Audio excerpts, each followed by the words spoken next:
কারোর প্রতি আমার কোনো অভিযোগ নেই। অভিযোগ রাখার মতো শক্তিও আর জমে নেই।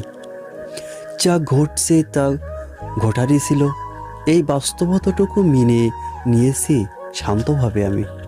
কিন্তু মানুষ ছিল জীবনের অংশ। কিছু সম্পর্ক এসেছিল শিক্ষা হয়ে, থাকার প্রতিশ্রুতি হয়ে নয়। আমি কাউকে দোষ দেইনি, কারণ প্রত্যেকে নিজের সীমা অনুযায়ী ভালোবাসে। বোঝা যায় যে কারোর সীমানার বাইরে কিছু চাইলে নিজের ভাগ্য পড়ে যায়। এখন আর হিসাব রাখি না কে কি দিল, কে কে নিল। যা ছিল তা স্মৃতি হয়ে থাকুক। যা নেই তার জন্য আর মন খারাপ নয়।